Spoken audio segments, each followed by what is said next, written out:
Wah, kalau ditanya AI akan mengambil alih role, sepertinya itu berlaku di semua profesi, gitu ya. Ketakutan itu akan selalu ada, gitu. Nah, kalau bagi kami di Weir Group sebenarnya itu tadi perusahaan teknologi punya tanggung jawab, tidak cuma tanggung jawab kepada para stakeholdernya, tapi juga punya tanggung jawab moral kepada teknologinya itu sendiri. Percaya aja bahwa Indonesia ini adalah market yang besar untuk teknologi imersif. Jadi saya berharap akan ada muncul pemain-pemain baru yang mudah-mudahan terinspirasi oleh Weir Group, gitu ya, yang akan menjadi Weir Group di masa yang akan datang, yang juga hopefully bisa menjadi emiten.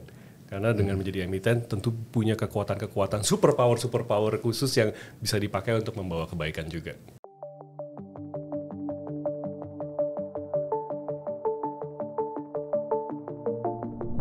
Oke, kembali lagi di podcast Bincang Emiten. Rekan bincang masih dengan PT Weir Asia Tbk, masih dengan Pak Steven Budiman, CEO dari PT Weir Asia Tbk, atau yang kita kenal kode sahamnya Weir Group ya, atau WIRG. Nah, kita akan masuk ke segmen terakhir, yaitu yang mengenai trend. Mungkin kita akan bahas terkait dengan tantangan, peluang, dan kira-kira ke depan nih Weir Group mau ngapain aja nih ya. Nah, mungkin yang pertama adalah kira-kira tantangan terbesar dari Weir Group sendiri yang dihadapi oleh Weir Group dalam mengembangkan bisnis, juga mungkin yang mengembangkan teknologi imersif yang ada di Indonesia saat ini. Ya, tantangan terbesar mungkin sama dengan banyak industri adalah human resource, talent. Ya. Talent. Mungkin sudah saatnya pemerintah merubah sistem kurikulum kita supaya lebih adaptif terhadap perkembangan teknologi. Gitu ya. Artinya kalau teknologi sudah berkembang sejauh ini, ya pedagoginya dan kurikulumnya juga mungkin sudah harus dipikirkan untuk dibongkar. Shortage terbesar tuh di kualitas yang seperti apa sih? Apakah kita kemungkinan sekarang ada penggalakan memang mata-mata ajaran yang terkait dengan coding gitu. Apakah memang itu yang dibutuhkan atau ada yang lain-lainnya juga? Coding belum menjadi mata pelajaran yang diwajibkan. Sehingga kalau kita bicara mendidik dari dasar sampai ke perguruan tinggi, akhirnya lulusan-lulusan perguruan tinggi yang kita ambil ini perlu di upskill lagi. Ya, oke. Gitu. Nah, tantangannya sekarang kalau sudah bisa di upskill, bagaimana bisa di retain, gitu kan? Nah, itu yang akhirnya selalu menjadi problem lah ya. Terus mungkin tantangan selanjutnya kalau dengan adanya AI, kan sekarang AI kalau kita tahu juga they could write the coding as well gitu ya. Nggak lagi melulu mengandalkan manusia yang memang udah skillful untuk coding. Nah, kira-kira next roundnya seperti apa nih? Apakah nanti nyata orang-orang udah shifting nih, bisa more adaptive to technology, bisa coding segala macam, ternyata nggak kepake karena AI udah take over the role. Nah, how is it? Wah, kalau ditanya AI akan mengambil alih role, sepertinya itu berlaku di semua profesi, gitu ya. Ketakutan itu akan selalu ada, gitu. Nah, kalau bagi kami di Weir Group sebenarnya itu tadi perusahaan teknologi punya tanggung jawab, tidak cuma tanggung jawab kepada para stakeholdernya, tapi juga punya tanggung jawab moral kepada teknologinya itu sendiri, gitu ya. Containment selalu menjadi isu besar, gitu. Semua teknologi, apapun teknologinya. Kalau kita lihat ketika api pertama kali ditemukan oleh manusia, tentunya benefitnya adalah manusia bisa memasak. Yeah. Ketika bisa memasak, manusianya berkumpul, berkomunal. Akhirnya lahirlah bahasa, gitu ya. Tapi api juga bisa menghancurkan. Yeah. Gitu. Ketika mesin cetak baru diciptakan, tiba-tiba ilmu pengetahuan bisa disebarluaskan. Tapi ternyata juga menghasilkan ketakutan tertentu. Waktu itu bahkan ada negara yang melarang mesin cetak itu digunakan di negaranya. Gitu ya. Jadi semua teknologi itu selalu menimbulkan ketakutan-ketakutan baru. Jadi itu tadi, jadi perusahaan tuh memang tanggung jawab moralnya terhadap teknologi itu luar biasa. Oke, menarik. Nah, kira-kira ada nggak sih regulasi atau kebijakan tertentu yang bisa memang mempengaruhi perkembangan dari immersive teknologi atau interaktif teknologi di Indonesia ini? Oke. Dan how Weir Group deal with that? Ya, kalau bicara tadi bicara regulasi ya Mas Gibran ya. Regulasi. Kalau bicara dari sisi regulasi, artinya kita bicara hubungan dengan regulator. Sejauh ini kami melihat regulator sangat terbuka tangannya untuk diskusi.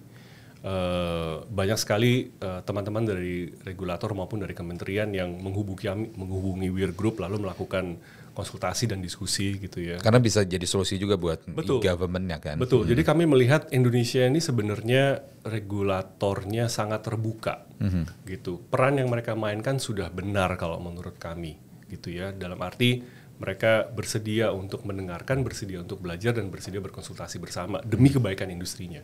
Karena jangan lupa regulator itu tugasnya untuk khawatir kan ya. Benar. Dan seringkali mungkin ya karena kan teknologi bergulir cepat kan. Betul.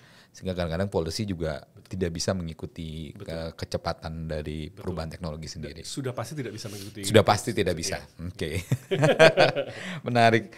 Terus bicara keberlanjutan bisnis, ya sekarang semua company kan punya temanya adalah how to sustain, not only in finance but also in the way we doing business lah ya. Ada environment, ada bicara sosialnya, bicara governance segala macam. Nah, kira-kira bagaimana Weir Asia sendiri dalam menjaga keberlanjutan ini? Mungkin dari social side, di lingkungannya, di environmentnya, ataupun baik lagi business and governance. Ada dua hal sebenarnya. Kami percaya bahwa secara teknologi harus berkembang dan secara tadi talenta juga harus kami kontribusi untuk bisa membantu perkembangan dari talenta itu sendiri gitu ya. Contoh nyatanya yang kami lakukan adalah dalam proses pengembangan talenta, misalnya kami bekerja sama dengan banyak universitas dalam negeri maupun yang ada di region maupun yang ada di negara lain gitu ya. Bentuknya apa? Ada pemagangan, pelajar-pelajar dari luar negeri yang magang di sini, dosen-dosennya juga ikut magang. Itu dari sisi talenta. Dari sisi teknologi tentunya tidak boleh ketinggalan. Kita ada di Web 3 sekarang. Di era Web 3 ini teknologi yang kami pilih adalah AI dan blockchain. AI dan blockchain. Ya, blockchain itu sendiri pun kami memutuskan untuk membangun sendiri dari nol. Kenapa? Karena kami melihat blockchain yang di luar sana belum ada yang cocok untuk use case Indonesia. Sehingga kami putuskan ini harus kita bangun sendiri. Oke, menarik nih. Blockchain yang ada di luaran belum tentu fitin sama Indonesia. Jadi yang sama Indonesia fitinnya blockchain seperti apa nih? Kami melihat di Indonesia blockchain as a service itu jauh lebih cocok. Oke. Dan kalau bicara blockchain kita perlu pisahkan antara blockchain dengan cryptocurrency ya, Gilman. Jadi dalam khusus untuk kasusnya Indonesia, blockchain ya blockchain, jangan bicara cryptocurrency-nya gitu ya. Tapi kalau bicara blockchain di Indonesia, kita juga paham betul blockchain ini bisa membawa dampak yang sebenarnya lebih positif. Coba bayangin seorang ibu di Papua dengan teknologi blockchain bisa melakukan pinjaman tanpa harus melewati lembaga keuangan yang formal misalnya. Coba bayangin ada petani di belahan Sulawesi yang tidak perlu khawatir tanahnya di take over secara ilegal oleh mafia-mafia tanah karena ada teknologi blockchain. Gitu. Coba bayangin seluruh artis-artis dan pekerja kreatif maupun yang menghasilkan karya-karya kria itu karya-karya bisa dilindungi oleh blockchain. Ya, jadi blockchain akan punya dampak yang sangat positif buat Indonesia. Hanya saja saat ini PR terbesarnya adalah menggerakkan semua stakeholdernya untuk sadar. Karena kita butuh ekosistem, ya kan, nggak bisa berdiri sendiri juga. Ya, we need the whole ecosystem, baik itu di sisi pengembangan teknologinya, di sisi infrastrukturnya dan lain sebagainya, betul ya? Betul. Oke, menarik. Mungkin ada rencana kolaborasi internasional lagi? Selalu ada gitu ya. Baik itu yang di ranah edukasi maupun di ranah entertainment dan sebagainya, karena ya dunia ini kan semakin kecil, Mas Gibran gitu ya. Kolaborasi selalu menjadi topik buat kami. Kolaborasi jauh lebih penting daripada kompetisi kok untuk hari ini. Untuk hari ini kayaknya benar ya, memang kolaborasi jauh lebih penting dibandingkan berkompetisi. Karena nggak perlu lagi win-lose game, kita harus win-win game. Betul, dan itu bisa dicapai. Oke. Menarik.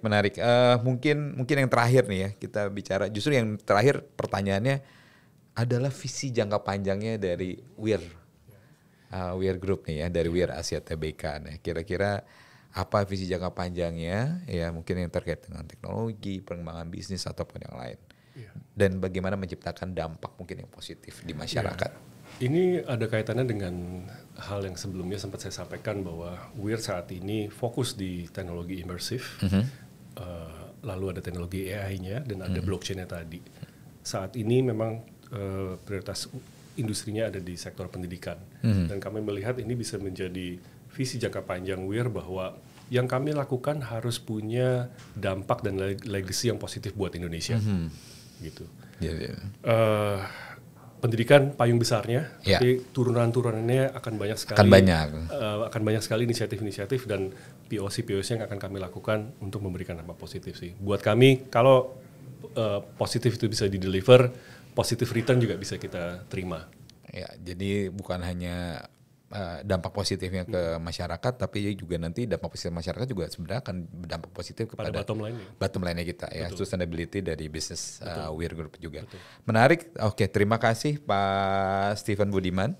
Ya, kira-kira ada last words nggak nih untuk podcast ini ya dari Pak Steven Budiman terkait dengan WIR Group ataupun terkait dengan immersive tech in Indonesia? Percaya aja bahwa Indonesia ini adalah market yang besar untuk teknologi imersif. Jadi saya berharap akan ada muncul pemain-pemain baru yang mudah-mudahan terinspirasi oleh WIR Group gitu ya, yang akan menjadi WIR Group di masa yang akan datang, yang juga hopefully bisa menjadi emiten. Karena dengan menjadi emiten tentu punya kekuatan superpower khusus yang bisa dipakai untuk membawa kebaikan juga. Baik, itu. Jadi mungkin kuncinya adalah WIR Group juga pengen punya punya pengaruh juga ya ke teman-teman di industri teknologi ini untuk maju seperti WIR Group, dan mungkin nanti akhirnya akan berkolaborasi dengan WIR Group juga. Amin. Mungkin itu penutup dari podcast Bincang Emiten kali ini. Terima kasih Pak Steven Budiman atas sharingnya.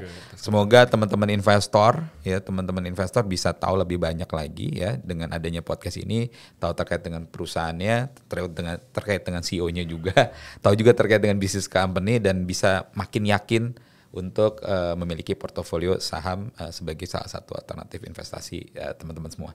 Oke, terima kasih Pak Steven. Terima kasih Mas. Sampai kembali lagi di another session of Bincang Emiten, ya masih bersama Asosiasi Emiten Indonesia. Terima kasih atas atensinya. Maju terus pasar modal Indonesia, maju terus investasi Indonesia, maju terus immersive tech Indonesia.